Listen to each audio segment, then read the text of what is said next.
kemanusiaan yang adil dan beradab merupakan isi dalam sila kedua Pancasila yang memuat tentang segala bentuk unsur kemanusiaan yang adil dan beradab yang dijadikan sebagai asas-asas kehidupan. Kesadaran manusia tersebut harus dilakukan agar menjadi semangat membangun kehidupan masyarakat dan alam semesta untuk mencapai kebahagiaan dengan usaha gigih, serta dapat diterapkan dalam kehidupan sehari-hari. Serta kita harus memiliki konsep sikap toleransi agar hidup menjadi damai. Hakikat atau makna dari Pancasila itu gimana sih? Pada video kali ini kita akan membahas terkhususnya untuk sila kedua, yaitu kemanusiaan yang adil dan beradab.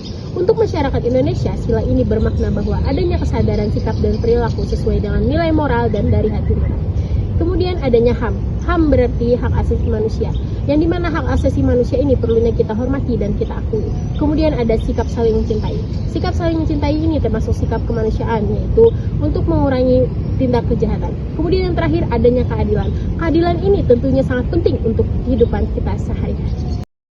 Halo semuanya, perkenalkan nama aku Jaira Laipa. Nah, di video kali ini aku bakal ajakin kalian membahas tentang sesuatu hal yang penting bagi warga Indonesia, tapi sering juga dilupain nih. Apa itu? Itu Pancasila. Apalagi khususnya sila kedua, yaitu kemanusiaan yang adil dan beradab. Daripada kita ngomongin teori-teorinya aja, gimana kalau kalian ikutin aku buat wawancarain mahasiswa Fakultas Hukum Universitas Lambung Mangkurat mengenai penerapan-penerapan nyata di kehidupan kita sehari-hari sila kedua tersebut. So, stay tune terus dan ikutin aku yuk! Nah teman-teman, aku udah nemuin satu orang yang bakal aku wawancarain. Tuh orangnya ya ada di ujung situ. Gimana kalau kita samperin dan kita tanyain? Yuk. Permisi kak. Iya. Boleh minta waktunya sebentar nggak buat aku wawancarain? Boleh. Jadi kalau boleh tahu sebelumnya kakak namanya siapa? Nama saya Muhammad Ghazali. Oke Kak Gajali, jadi aku mau minta waktunya sebentar buat wawancarain kakak mengenai apa aja sih penerapan sila kedua Pancasila, yaitu kemanusiaan yang adil dan beradab di kehidupan kita sehari-hari. Menurut kakak apa aja sih penerapan nyata sila kedua itu? Menurut saya ya pengimplementasian nilai sila kedua itu ya banyak sekali ya. Cuman mungkin saya akan menyebutkan beberapa di antaranya saja. Yang pertama itu kita tidak boleh semena-mena atau sewenang-wenang terhadap orang lain. Semena-mena itu artinya ya sewenang-wenang. Kita sebagai sesama manusia tidak boleh sewenang-wenang terhadap orang lain atau berat sebelah. Serta kita itu harus menjunjung tinggi yang namanya hak dan kewajiban. Yang kedua itu menjunjung tinggi nilai kemanusiaan dan menjunjung tinggi hak-hak asasi manusia. Menghargai hak-hak asasi manusia tanpa memandang ras, agama, dan gender adalah sikap yang mencerminkan kesetaraan dan keadilan.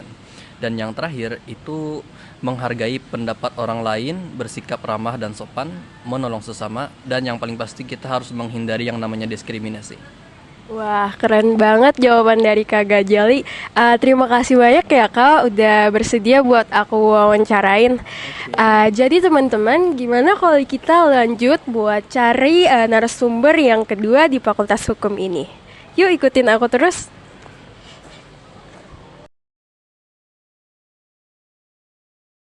Boleh gak aku minta waktunya sebentar? Sebelumnya kakak atas nama siapa? Nama aku Mailani Elvia Sewdi Asmara, biasa dipanggil Mai. Oh Kak Mai, boleh nggak aku wawancara mengenai perilaku-perilaku atau tindakan-tindakan apa aja nih yang bisa kita terapkan sebagai contoh pengimplementasian dari sila kedua kemanusiaan yang adil dan beradab di Pancasila di kehidupan kita sehari-hari.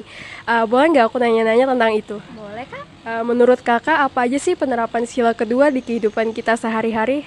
Kalau menurut aku ya, sebenarnya penerapan sila kedua Pancasila ini bisa kita lihat ya dari hal-hal yang simple. Contohnya misalnya kita lihat ada teman-teman kita yang dikucilkan, kita bisa kok ajak dia buat bareng sama kita, jadi nggak merasa terasingkan gitu. Terus yang kedua juga, kalau misalnya kita lihat ada orang yang kesusahan tuh, sebisa mungkin kita bantuin ya, jangan kayak pura-pura nggak lihat, kasihan gitu orangnya. Terus yang ketiga, masalah toleransi. Kita kan hidup di negara dengan segala perbedaannya, jadi sepatutnya sudah kita menghargai perbedaan itu, karena juga kita kan bersatu karena adanya perbedaan.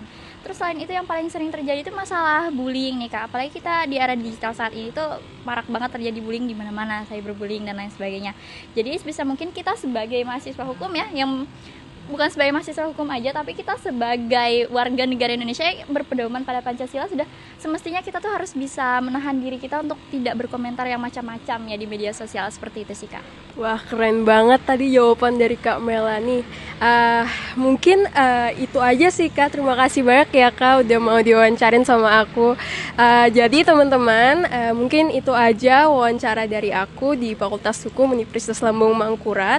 Dari wawancara aku tadi dapat disimpulkan bahwa sila kedua itu sangat penting di kehidupan kita. Seperti kita dilarang untuk berperilaku diskriminasi, dan ya kita tidak boleh berperilaku semena-mena terhadap manusia lainnya. Juga kita tidak boleh melakukan bullying di kehidupan kita sehari-hari, baik itu di sosial media atau di kehidupan nyata. Mungkin itu aja yang dapat aku sampaikan di video ini. Terima kasih udah nonton, dan pada intinya sila kedua bukan sebuah konsep saja, tetapi tindakan nyata yang harus kita lakukan. Terima kasih, jangan lupa untuk like, subscribe, dan dukung terus. Terima kasih.